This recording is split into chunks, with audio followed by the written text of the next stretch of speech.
Jordan Grumet, welcome back to the Lean Out podcast. How are you? I am good. Thank you so much for having me. I'm excited for the conversation. Me too. Now, you have been on the show before, but for those who are not familiar with your work, please give a little introduction to you and how you got here. The short story is I grew up thinking being a physician was my end all be all. It was my sense of purpose identity. I got there and quickly burned out, started looking for a way out, and thought, well, the only way I can get out is if I have enough money never to work again, because I didn't think I could do anything else with my life. Eventually discovered the personal finance and financial independence world, realized I had enough money, and got set to leave this profession, this only sense of purpose and identity I'd ever had. It, of course, caused panic and anxiety, and I spent the next bunch of years slowly weaning away from the things I didn't like in medicine, discovering the personal finance world, and connecting purpose and happiness to finances through the lessons I was learning by being a hospice doctor. Because when I left general internal medicine, I kept doing the little piece of medicine I liked, which was hospice medicine. And that led me to thinking deeply about what the dying can teach us about money and life, and specifically how money relates to purpose and happiness.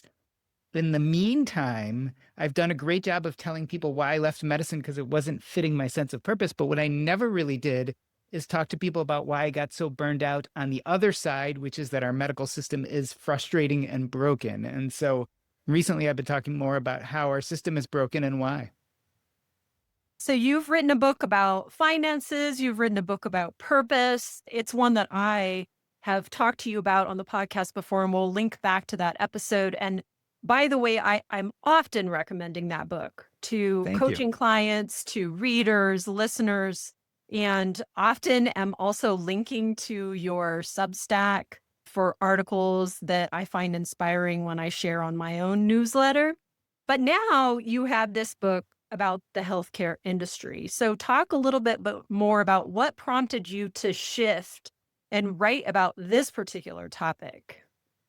Well, I've always been frustrated by our healthcare system. And again, I've always been really open about how medicine didn't fulfill my sense of purpose.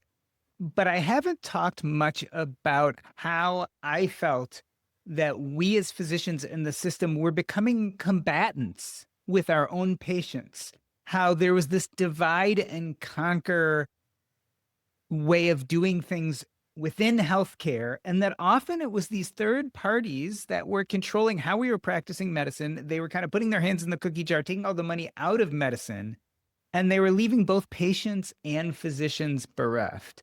And so it's no surprise that lots of physicians are burnt out. It is hard work at baseline, right? Dealing with death and dying and people's illnesses and surgeries and high risk situations. That's already stressful. But we also had all these other forces that were really committing us to a sense of moral injury, telling us what we could and couldn't do, telling us what tests we could and couldn't order, putting these electronic medical records in front of our face, which were changing the way we were seeing patients, making us worry about medical malpractice and becoming practitioners of defensive medicine. Just kind of all these third parties that were changing the things we did and were adding to all the other reasons why a doctor would burn out. You experienced your own burnout. What did that look like? This is quite a number of years ago. What were the factors, the systemic factors that really got to you at that time? I mean, it was multifactorial. One was, I started practicing in the late 90s, early 2000s, and that was right when that big electronic medical record transfer began, right? So I started my career writing pencil and paper, et cetera. And I ended very quickly in 2003, 2004. My medical practice went up on Epic. And so I just saw a compliance increasing, right? So we were spending hours and hours inputting information into the computer system. No one was helping us, right? So you'd have a 1,000-page chart of an 80-year-old person, and they'd be coming to see you the next day. And it became your responsibility to somehow figure out what in that chart needed to go into the electronic medical record. And so compliance was going up. The amount of paperwork was going up. But you also became really aware of things like malpractice. One of the people I was close to, she was an OBGYN, and she was sued during residency. She was eventually dropped from the suit. But I remember her saying to me, if I don't win this, I'm going to leave medicine.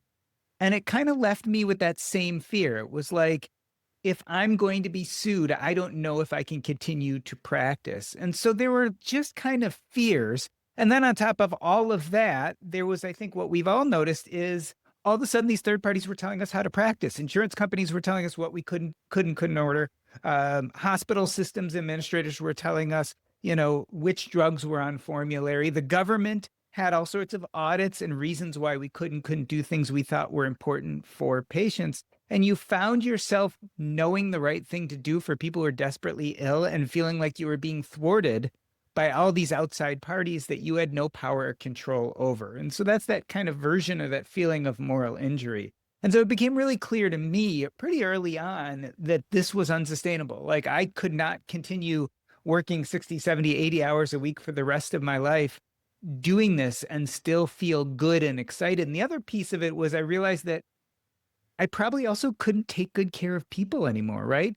Because the decisions that I thought were best for that patient, I often wasn't able to carry through because of fears of things like malpractice. Defensive medicine became big. So people were ordering all sorts of extra tests, getting all sorts of extra consults. And so it became really clear to me that it wasn't going to be sustainable for the long term. Yeah, and in the book, so by the way, the book is called Healthcare Heist, and you talk a lot about various stories that involved you, but also other people, just along the lines that you were just mentioning. And the other thing that you do really well in the book is summarize the very particular factors that seem to be all working together to make our system be so broken. I mean, I have to say, I told you offline before we started recording that it was infuriating to read the book. It's just frustrating as someone who's working in the system to even read it, and also as a patient who has encountered my own issues with my insurance companies and doing arbitrary, stupid things. But the one question that really I want to ask you is how you feel the patient's perceptions of the physician's role in the system differs from the reality of our role in the system. Yeah. So I call this the culpability myth. And there have been several forces that have really been pitting patients and doctors against each other and trying to make physicians look like the bad guys in our system. And I think there are three major streams that affect the way we all feel about the situation. The first is basically managed care. So, right back in the 1980s, health insurance changed and they started instituting HMOs and managed care. And the idea was insurance companies wanted to cut down on the cost of care. And the way they were going to do that is they're going to make primary care doctors gatekeepers. This started with HMOs and then eventually with ACOs. The idea was it's the doctor's job to basically control the costs of care and be the one who decides what is reasonable and isn't reasonable for a patient to get. Now, remember, we as physicians didn't really do this public health training. We took the Hippocratic Oath, right? We would do what we needed for each individual patient. We never took an oath saying we would do what was best for society economically, right? So our responsibility is to each patient, even if we have to order a test that might cost the insurance company hundreds and thousands of dollars. Our job is to say that's the right test for that individual patient. But now all of a sudden physicians were becoming gatekeepers. And so it felt like to patients that their primary care doctor was saying, no, you can't have that test. No, you can't go to that specialist. And so that was one major stream that was pitting doctors against patients. Another was something called the Institute of Medicine's study in 1997 called To Err is Human. I don't know if you've heard of this study, but it basically uses data to postulate that up to 97,000 deaths a year in hospitals were due to error, mostly physician error. Now, this was just a horrible study. I mean, it basically took a really small number of cases and extrapolated it to millions and millions of people. And if you really looked at it on, like if you did the sniff test and said, does this make sense? It would basically say that about 1 in 2 patients who die in a hospital die because someone made a mistake. And we all know from working in hospitals, it just doesn't work that way. The other thing is if you actually look at the medical malpractice data, and most people have no idea, do you have any idea what percentage of cases that are brought actually make it to trial versus are thrown out before they make it to trial? Do you have any idea what percent are thrown out without a finding before they make it to trial? I think it's really high. Yeah, it's 2/3. 67% of cases are thrown out before they even make it to trial. And guess what? Once they get to trial, basically physicians are found not to have breached the standard of care 8 out of 10 times. So when you add up that 67% and the 8 out of 10 times, we're really talking about way less than 10% of cases and suits that are brought actually find malpractice. What does all this say? To err as human was wrong. Physicians just aren't making that many mistakes, but the damage was already done. If you go to the internet and Google medical malpractice, you are basically going to find almost every lawyer in the world has a website, and the first thing they talk about is to err as human. And so the damage is already done. So you already have managed care and the gatekeeper model kind of ruining the relationship. You now have medical malpractice ruining the relationship. And last but not least, and a lot of people don't realize this, legislation has really pitted doctors against patients. Have you ever heard of the Physician Payment Sunshine Act? No.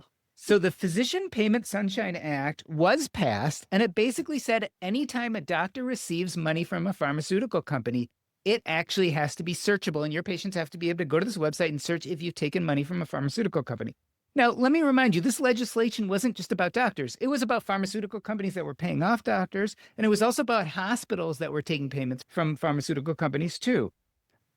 Now, when you look at the data, you'll find actually that lots of doctors actually do take money from pharmaceutical companies. I mean, they have to, every time a doctor gets a lunch from a pharmaceutical company or something that was kind of common practice. But when you add up what the average doctor makes from their interactions with pharmaceutical companies each year, it's about $500. So you're talking about professionals who make $350,000 a year getting an extra $500. It's really not that big of a deal. Now, when you look at it the other way and how pharmaceutical sales are affected by them throwing money at physician groups, you realize that it's a one-sided benefit. It doesn't really benefit physicians very much. There are a few cases where a doctor will become a speaker and make hundreds of thousands or even millions of dollars a year from a pharmaceutical company. But that's really, really few and far between. So it's really pharmaceutical companies that are making money off this. But let's look at the name of the legislation, Physician Payment Sunshine Act. Do you hear pharmaceutical mentioned in there? No. Of course not. Do you hear hospital mentioned in there? No. Basically, physicians have been, plucked out and blamed for all that's going on. So when you put all those three things together, basically the system is pitting doctors against patients. And there are so many other smaller things that we don't even talk about. Electronic medical records, basically all of a sudden your doctor doesn't look you in the eye anymore. So there's a physical barrier between doctor and patient now that wasn't there before.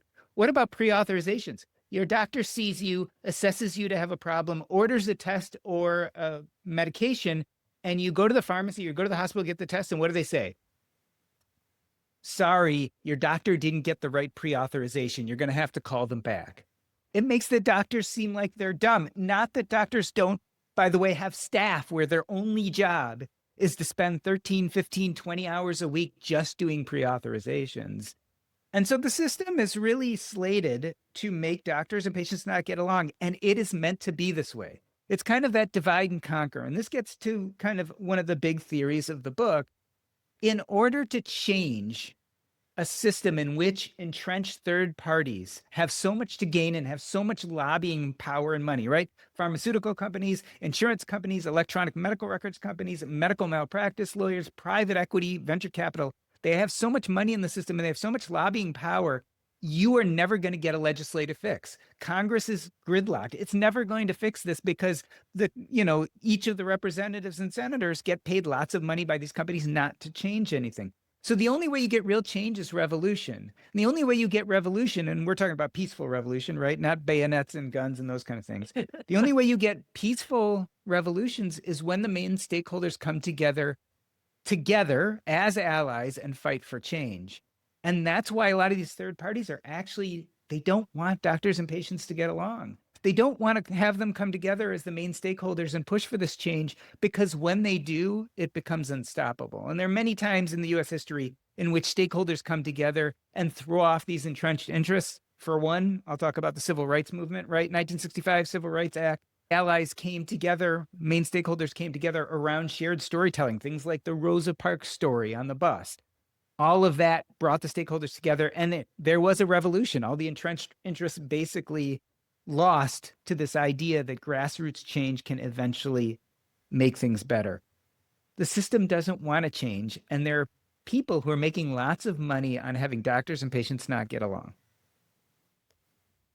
Before we move on to your proposed solution and this general idea, you're mentioning that doctors and patients should be coming together in some particular way.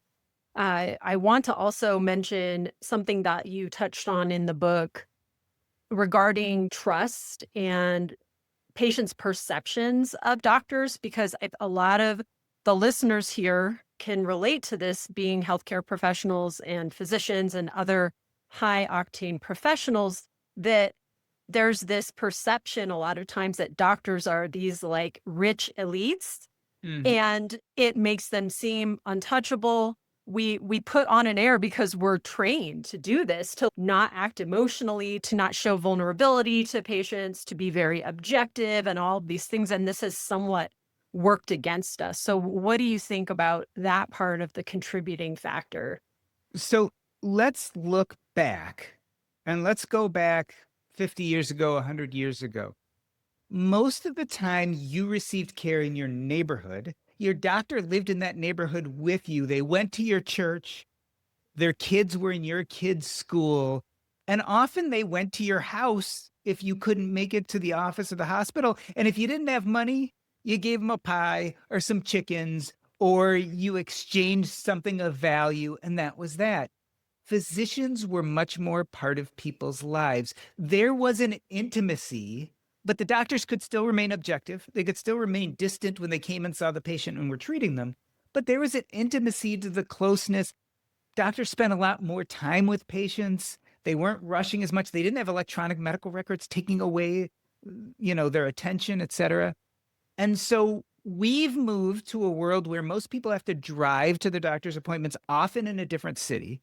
Their doctors usually don't live in their community. Visits are hurried. There's an electronic medical record in between us. The doctor not only doesn't visit you at home, but if you get admitted to the hospital, your internal medicine doctor, your primary care doctor probably doesn't even visit you in the hospital.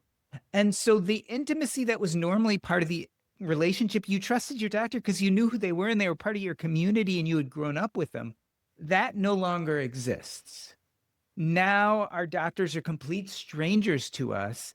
And when they do what doctors have always done, which is be distant and objective, because that's what we're supposed to do to take care of patients, it rubs differently than it did 50 years ago because you have no common ground to know anything about them. And that's where the breach of trust occurs. You have no reason to trust them. They're not part of your community. You're not connected to them. And so why would you trust them? And then you have all these you know, you have all this information coming at you. The doctors are making mistakes in hospital and they're denying you care. And, they're receiving money from pharmaceutical companies. And the consequences are dire. When patients don't trust their physicians, there's tons of data out there. They tend not to get tests that are ordered. They tend not to take medications. They tend to be less compliant. They tend to be afraid to tell the doctor what's actually going on in their life so that the doctor can figure out what's actually happening. Follow up is worse. I mean, outcomes just are worse when the trust is lost. We haven't recognized that the demographics of medical practice have changed so much that if we really want to be connected with our patients, if we want to be allies with them, if we want to be able to come together as shared stakeholders and change the system that's broken, we're going to have to change the intimacy equation, right? What happens today?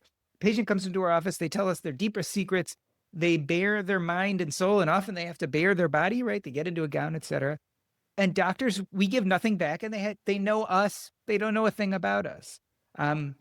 I think if we really want to change this equation, we have to build true intimacy, which doesn't mean the doctor in the exam room needs to start talking about their lives, right? You come in for chest pain, you don't want your doctor to tell you about the day they've had. But Yeah. out in the world, we need to tell more of who we are, right? We're really great at telling people what we know, how to avoid heart disease, how to treat your cholesterol, but we're really bad at telling people who we are. And the more we do that on social media, in the newspapers, in books, in podcasts, in blogs, when we do that, we can recreate some of this intimacy. And it is already happening. I mean, look, I don't watch The Pit because it actually gives me PTSD, but it's a perfect example of how shared storytelling can actually bring empathy and allyship between doctors and patients. When patients watch The Pit and they say, wow, I had no idea my doctor deals with that kind of stuff, we're already starting to rebuild the empathy. We're rebuilding the allyship. And it comes through telling our stories, always comes through shared storytelling. I am totally in agreement with you. I do not watch The Pit either. I don't want to see medical drama. I have enough medical drama when I go to work. Yes, yes, for sure. And I have a really good example being a specialist of some of the barriers that you were talking about that I just wanted to share, which is that at a particular hospital where I work, when I do a pre-op evaluation, I have this iPad. I always have this iPad that I have to get capture certain data on, but at one of them, you have to get all this detailed data and it's elsewhere in the medical record. And I'm like, why do I have to write the patient's blood pressure and their SAT and their heart rate and stuff like into my little thing? But I do. And so I'm always, and I got to like put my readers on to do this. Yeah, And I'm trying to like talk to this patient and I'm trying to make eye contact with them. And in anesthesia, you have to get the patient to trust you with their lives in yeah. like a 5 or 10 minute period. But I'm copying down vital signs because that is something that I have to do. And it always just bugs me because I think this is a moment where I need to be connecting with this person. And let's think about, so let's look at this from the outside. The studies are already out there. Electronic medical records do not improve care. Like they were supposed to radically improve care. They were supposed to cut down on errors. They don't. They were supposed to make healthcare more efficient and less costly. Didn't happen. People actually use the computers now to upcode. What happened because of this? Well, you have all these third parties who've made billions of dollars on electronic medical records, but it hasn't helped a single person. And in many ways, it's become a distractor, right? We as physicians got taught a very specific way of how we interact with patients, starting from the chief complaint and the history of present illness all the way down to medical decision making. It is structured in our brain to make the most sense and to be the best detectives we can be, regardless of what we're doing in medicine. And all of a sudden, we're doing what you're talking about, is we're distracted. We're skipping parts of the history of present illness because we're trying to find them in the computer. And even worse than all this, if you work at two hospital systems and you see one patient in one hospital system, and then you happen to see them in the next hospital system, and those hospital systems aren't owned by the same people, you can't even access the information between hospital systems. They both might have Epic, and yet their version of Epic won't interact. You know why? Because the hospitals don't want you to be able to share information. They want the patient to come back to them and not go elsewhere. This system was built to make electronic medical record system producers rich. It was made to help hospitals bill more. It was made for private companies. It was not made for patient care, and it certainly was not made for patients or physicians. Yeah, it's so frustrating. Let's move on to talk about how you propose to close this intimacy gap that you're mentioning. And in the book, you talk about the blog that you originally wrote and how some of your patients would read the posts and you didn't even know that they were reading them and then they perceived you differently. And that was just one example of closing the intimacy gap. Yeah, I mean, again, and this gets back to the story of how do you share a connection, intimacy, and allyship with the other stakeholder in the system if they don't know who you are and if you're not allowed to tell them? It really, really makes it hard. And again, go back 50, 100 years ago, you were intimate with people because you lived close to them and the world was a different place. But now we're not. And again, I want to be clear on this. There are lots of little things, and we can talk about each one of them if you want, we can do every day to make the system better. Very little easy things we can do. But if we truly want the change, if we want the whole system to change, we need this revolution. And the only way you get this revolution is by getting those stakeholders together. And the only way you do that is by telling each other stories about your lives. It's bringing about understanding. And if you doubt me, I would say it's happened tons of times in US history and tons of times in world history. In the US, we can point to, again, civil rights, Rosa Parks, shared story, stakeholders come together, throw off entrenched interests. You want to go further back? Early 1900s, Upton Sinclair, The Jungle, an avowed socialist, writes a book about the horrible meatpacking industry because he wants to protect the workers. What happens? The book becomes really popular. Does it protect the workers? Not originally. Originally, actually, people get really pissed off that their food is not being treated well. And there's immediate legislation that changes how food and meat is handled, which revolutionizes the cleanliness of these facilities. But go 20 or 30 years down the road, and all of a sudden you have new collective bargaining laws. You have the beginnings of the first unions. So all of these things have an effect. And go outside of the US. Back in the early 1900s, there was no universal healthcare system in the UK. In fact, the UK, there were also a number of socialists who were looking to try to improve the healthcare system, and they wanted some version of universal healthcare. And between World War I and World War II, nothing happened. But then you have this physician, this guy named A.J. Cronin, who wrote a fictional tale about the atrocities of the UK medical system, about how the patients were hurting as well as the physicians. That book caught fire and has basically been credited for helping get the NHS passed.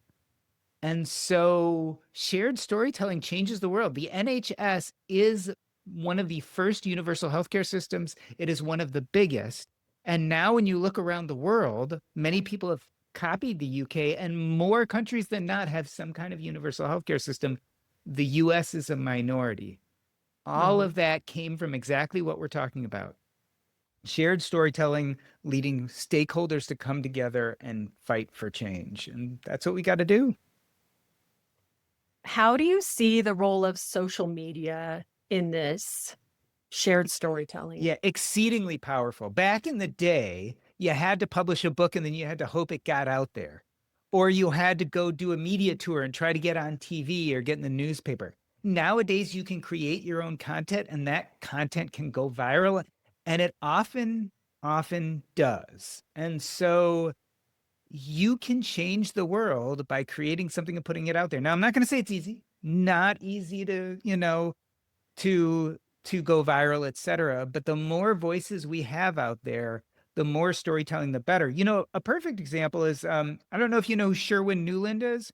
So he is a very famous surgeon, and most people don't know his story. Now, his story was that he had severe depression. And he had been hospitalized many times and he had been on tons and tons of meds and nothing was better. And he literally was about to sign himself up for a lobotomy because back then they didn't have answers. And he had a resident who looked at him and said, you know what? There's this thing called electroconvulsive therapy. It's really doing wonders. You should try it. Now, if we go back in American history, there is kind of an anti-psychology movement, especially kind of in the 1950s to 1970s. If you ever see the book One Flew Over the Cuckoo's Nest, there's a basic portrayal of electroconvulsive therapy, and it's just barbaric, right? The guy's hooked up and he's not anesthetized and he's foaming at the mouth, and it's horrible. So pop culture made ECT sound like the most horrible thing ever. Well, Sherwin Newland went and got ECT. It basically fixed and cured him of most of his problems. He went on to continue to have a fantastic career as a physician writer as well as a surgeon. And in the early 2000s, before he died, he actually did a TED talk about electroconvulsive therapy. Now, if you look at today compared to the 1970s, when people thought ECT was barbaric, it's actually way more accepted and one of the most effective treatments for severe depression. When people tell their stories, even back in the early 2000s, when you get up and do a TED talk, when you're involved in social media, even these little stories can cause a revolution. There are probably thousands or maybe millions of people who now get ECT who back in the 70s wouldn't because they thought it was a horrible thing. Sherwin Newland told a story and it changed the world. That's great. I didn't know that about him, so thank you for sharing that.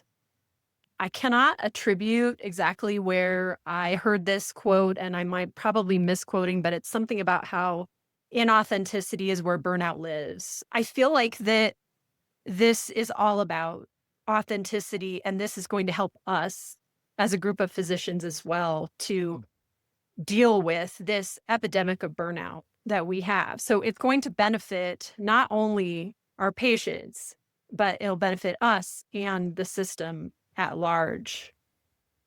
What do you think about physicians on social media and some of the backlash that comes with that as well? I mean, I think there's, two sides to this.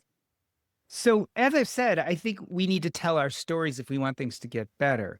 But here's the problem with social media, or anything for that matter. When you put yourself out there, You put yourself out there to be criticized, and For it's a very misinterpretation. difficult thing to do. There will be a number of people who see physician salaries, and we can talk about physician salaries and why the numbers aren't as exciting as people think they are. We can talk about kind of what people feel about physicians' role in society. And so you're going to get some backlash. But here's the thing: we can't control how people interpret our words.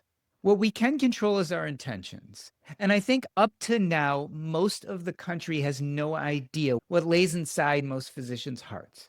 And so all we can do pretty much is make our intentions known.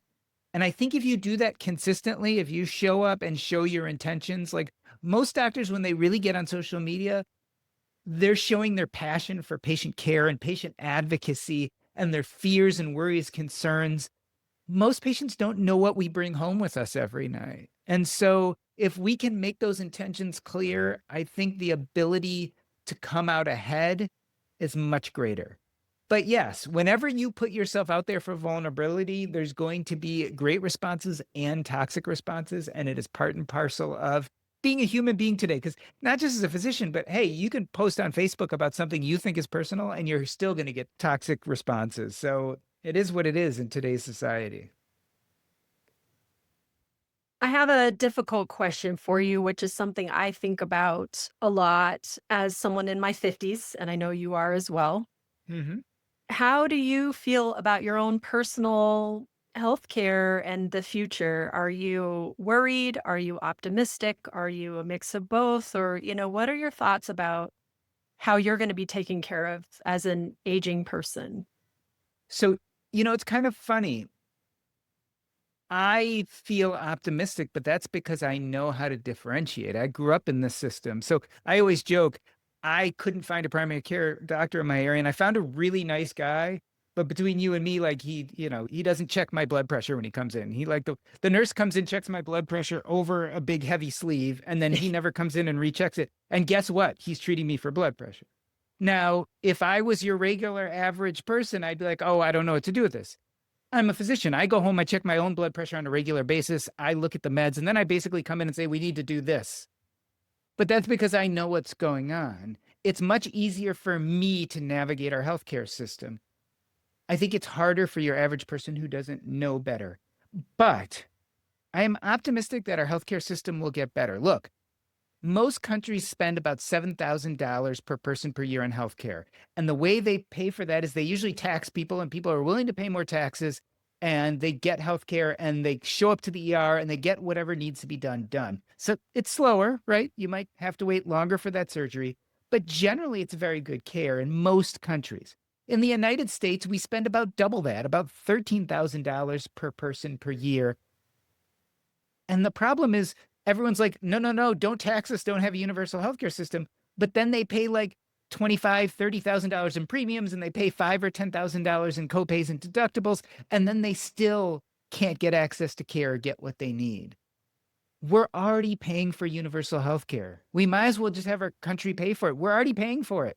You are already paying double, triple, quadruple what most people pay in other countries to get their healthcare. We are at a pivot point. I believe, to not get too overly political, I believe Obamacare almost got us there. It had lots of problems, but the fact that it even got passed means that we're getting to a tipping point. I think even when you see, and again, I don't want to get deep into politics, but when you see how the left is changing and the Democratic Socialists are getting more and more interest, whether you agree with it or not, the point is young people are getting angry and they're starting to try to band together and bring about the exact change we're talking about. You can argue about which vehicle is better or worse. I'm not going to make that argument here on this podcast. But what I will say is that I feel fairly optimistic that these changes are actually happening. It's just going to take some time. It's just going to take the right story at the right time and enough people to get pissed off and band together. And ultimately, we will get change. And so I do feel optimistic in the future. I think things will get better. Well, thank you for that perspective. And those are really great points. And I would recommend to anyone who is listening, even if you are a healthcare professional, to read this book because it really summarizes all of the different factors that are happening so that you're very well informed in what is going on, and that, when someone asks you this question, because I always get this from family members and from patients, what do you think is wrong with the healthcare system? You have a better, larger perspective of understanding, as opposed to just blaming one thing like the EMR, or blaming, the insurance company. There's so many factors, and you do such a great job of summarizing it. So thank you so much. And tell us where we can find the book, and of course, where people can find you if they want to learn more about your work. So the easiest place is to go to jordangrumet.com. That's JORDANGRUMET.com. There you can find all three of my books, Taking Stock, The Purpose Code, and The Healthcare Heist. You can also see links to almost all the other places I create content, notably the Earn and Invest podcast, as well as the Purpose Code Substack. That is all at jordangrumet.com. Excellent. Jordan, thanks so much for coming on the show again. Thank you so much for having me.